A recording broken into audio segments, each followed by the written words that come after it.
یہ غیبت، یہ چغلیاں، یہ استہزاء، یہ مذاق جس کو سورہ حجرات میں پڑھیے گا، اللہ نے منع کیا ہے کہ ہمارے اور آپ کے لیے حرام ہے. تو بچوں کے سامنے جب یہ غیبتیں ہم کرتے ہیں تو بچوں کے دلوں کے اندر ان کی پرسنالٹی، ان کی شخصیت بنتی ہے اور یہ پلٹ کر کے انہی چیزوں پہ آتے ہیں. یہ کام بریجنگ دی گیپ کا ہے. یہ ایک فرد کا کام نہیں ہے کہ اگر اسکول کے حوالے کر دیا جائے تو اسکول بھی ناکام ہو جائے گا. اگر صرف آپ کے حوالے کر دیا جائے آپ بھی ناکام ہو جائیں گی.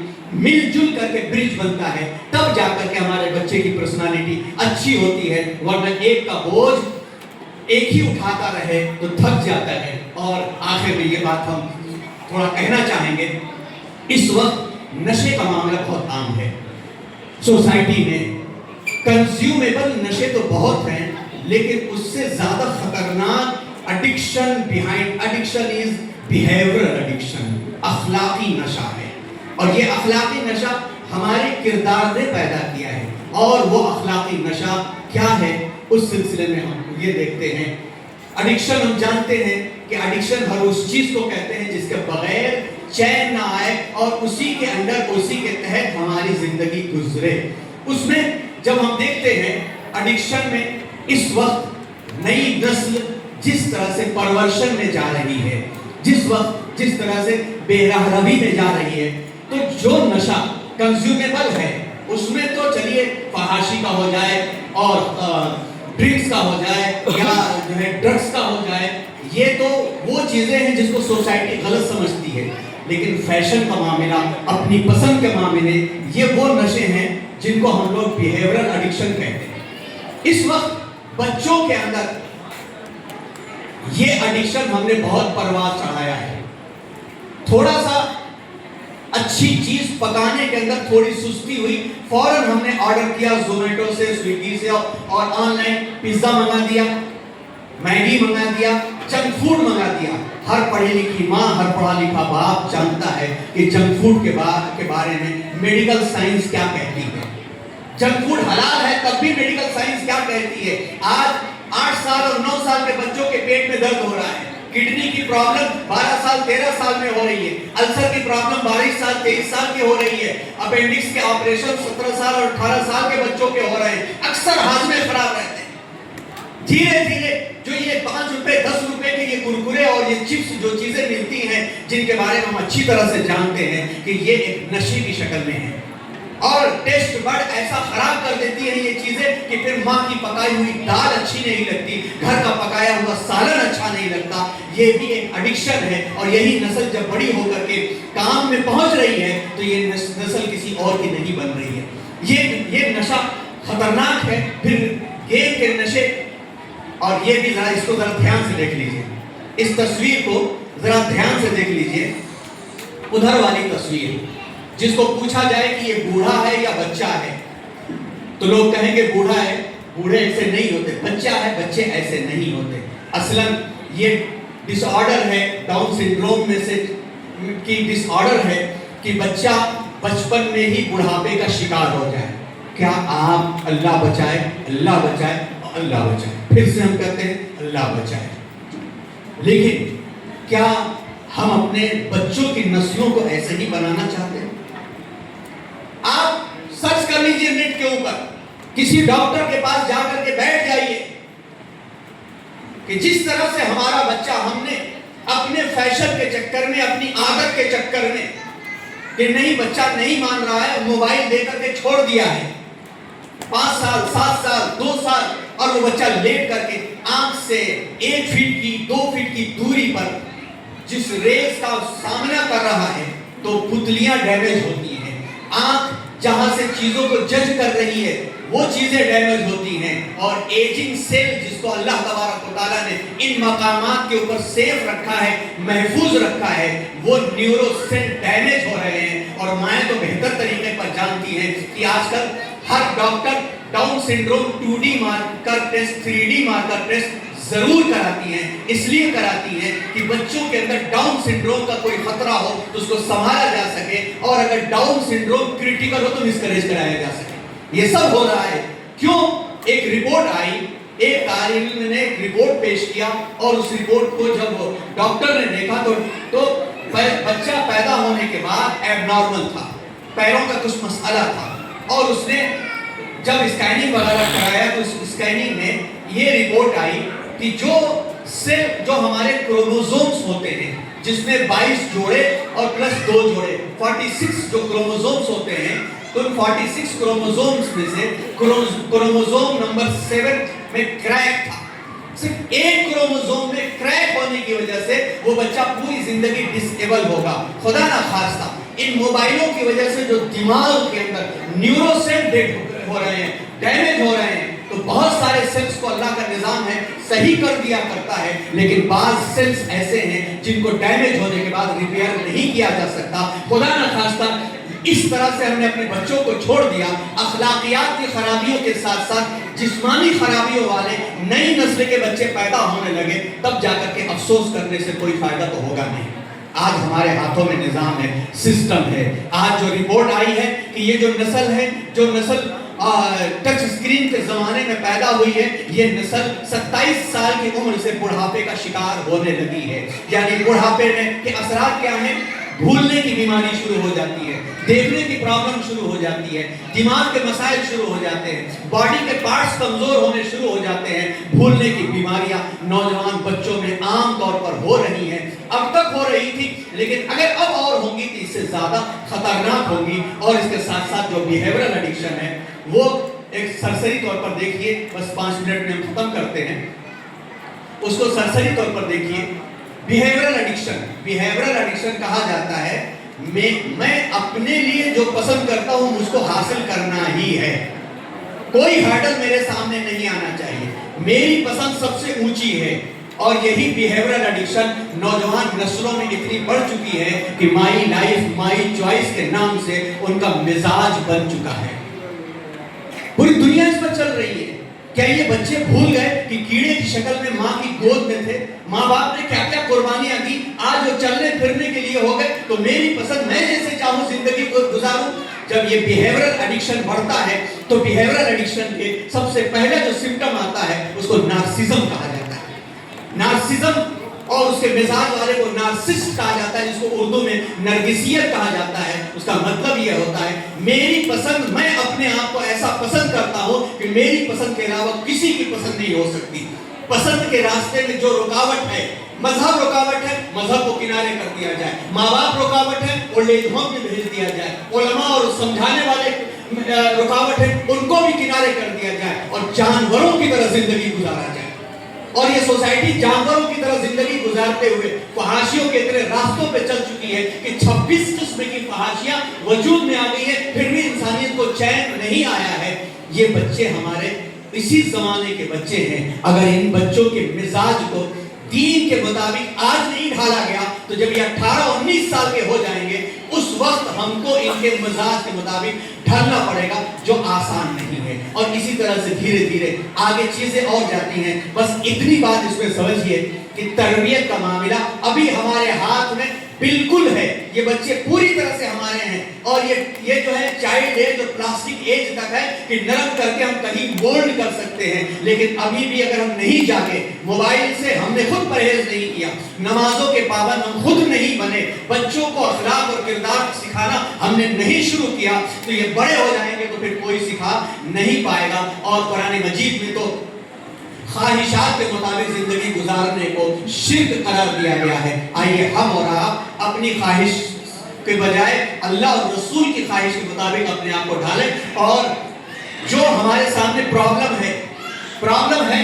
یہ نہیں کریں کہ نہیں موبائل چھوڑانا اتنا آسان نہیں ہے، لیکن ہے پرابلم. مگر اس پرابلم سے نکلنے کے لیے جو یوزیبل ریسورس ہیں وہ ایسے انسٹیٹیوشنز ہیں، ایسے ادارے ہیں. یہ ادارے جو کریکولم بنا کر کے کر رہے ہیں ان کا ہم ساتھ دیں. جب ہم ساتھ دیں گے تو ہم کو ایک اسٹیبلٹی ملے گی، ایک استحکام ملے گا. جب اسٹیبلٹی ملے گی تو سسٹم پرفیکٹ ہوگا. اور یہ سسٹم پرفیکٹ صرف ٹیچروں سے نہیں ہوتا ہے، بچوں سے ہوتا ہے. اور اس موقع پر اب تمام حضرات سے ہم کہیں گے کہ ایک مرتبہ ان ماؤں کے لیے تالیاں بجائیں جن ماؤں کی وجہ سے بچوں نے 100% اٹینڈنس حاصل کیا ہے. اور میں ذمہ داران اور خاص طور پر سراج بھائی سے میں یہ درخواست کروں گا کہ اگلے سال سے 100% بچے جو اٹینڈنس حاصل کریں ان کو اوارڈ تو دیجئے، ان کی ماں کو بلا کر اوارڈ دیجئے، کیونکہ ماں، اگر ماں کی قربانی نہیں ہوتی تو یہ بچہ 100% اٹینڈنس لا ہی نہیں سکتا تھا۔ اتنی بڑی قربانی ماں جب دے سکتی ہے تو تھوڑی سی قربانی اور دے دے کہ بچے کو نماز کے وقت میں اٹھا دے، بچے کو بٹھا کر کے خود یاسین پڑھے، بچہ خود بخود یاسین پڑھنے لگے گا۔ بس اتنے کردار کی ضرورت ہے، یہی ایک گود کا مدرسہ ہے، پھر ایک سٹرکچرڈ سسٹم بنے گا، انشاءاللہ بچہ کسی بھی جگہ جائے، ایک مرتبہ بچہ اخلاق کے راستے پر چل جائے گا، پھر کسی بھی جگہ پہ جائے ہمیں ڈر اور خوف نہیں ہوگا۔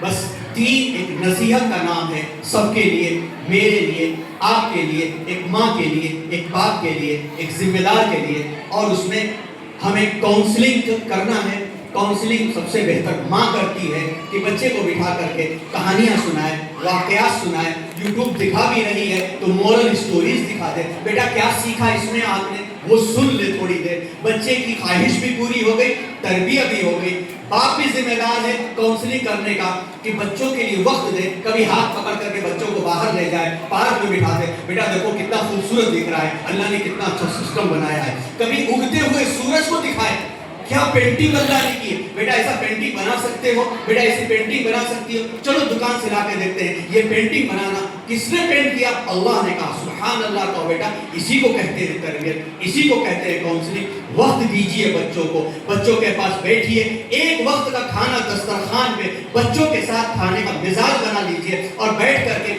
ایک دن اللہ کے رسول صلی اللہ علیہ وسلم کے سنت کے مطابق گھر چلائیے کہ چلو بیٹا پورا ہفتہ تو ہم لوگ ایسے ہی چلے، آج ہم اپنا گھر سنت کے مطابق دیکھیں گے۔ باپ بھی ماں کے ساتھ کچن میں کام کرے، بچے کو کہے بیٹا ہمارے رسول نے بھی اپنی بیوی کے ساتھ آٹا سانا ہے اور گھر میں جھاڑو دیا ہے، میں رسول کی سنت پر عمل کر رہا ہوں۔ اور اگر کوئی ماں یہ سوچتی ہے کہ اس کی بہو کا، اس کا بیٹا اپنی بہو کے ساتھ کچن میں ہے، جورو کا غلام ہو گیا، تو ہم یہ کہتے ہیں وہ اپنی جورو کا غلام نہیں ہوگا تو کسی بازارو عورت کا غلام ہوگا۔ اس کو کچن میں کام کرنا چاہیے، اس کو کھڑے ہونا چاہیے اپنی بیوی کے ساتھ۔ ہم سب کی یہ کمی ہوتی ہے جس میں میں بھی شامل ہوں۔ ایک دن ایسا ہوا، کہنے میں شرم آتی ہے لیکن کہنے میں کوئی حرج نہیں ہے، ایک دن ایسا ہوا، میرا ایک کمرہ ہے جہاں پر میرا پورا سیٹ اپ ہے، آن لائن میرا سیشن ہوتا ہے، بڑا سا بورڈ لگا ہوا ہے، اس بورڈ پر ایک سینٹنس لکھا ہوا تھا، ابو آئی نیڈ یور ٹائم۔ میری بچی 7th اسٹینڈرڈ میں ہے، اس نے ایک سینٹنس لکھا، ابو مجھے آپ کا وقت چاہیے۔ احساس ہوا 15 دن ہو گئے ہیں اپنے بچوں کے ساتھ مجھے بیٹھے ہوئے، کیونکہ یہاں پروگرام تو وہاں پروگرام تو وہاں پروگرام، ہم علماء سب سے زیادہ خطرے میں ہیں، دوسروں کو خود سنبھالتے ہیں، اپنے بچوں سے ہم غافل ہو جاتے ہیں۔ اسی دن طے کر لیا الحمدللہ کہ مغرب سے عشاء تک کے سارے پروگرام کینسل، ساری کلاسیں کینسل، اور بچی کے ساتھ جب بیٹھنے لگے تو بیوی کے حالات بھی پتہ چلے، بیوی کے حالات بھی پتہ چلے، تب اندازہ ہوا کہ چلو بھائی ٹھیک ہے، گھومنا پھرنا اور فضول خرچی کرنا اسلام میں منع ہے، لیکن کیا جائز حدود میں بیوی کو لے کے گھومنا منع ہے؟ ان کا حق تو ہے نا کہ ان کو لے کر کے جائے۔ اندازہ ہوا کہ 1.5 سال ہو گیا ہے، کہیں ہم لے کر کے نہیں گئے۔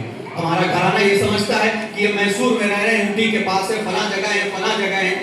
25 سال میں ایک بار بیوی کو اونٹی لے کر کے گئے۔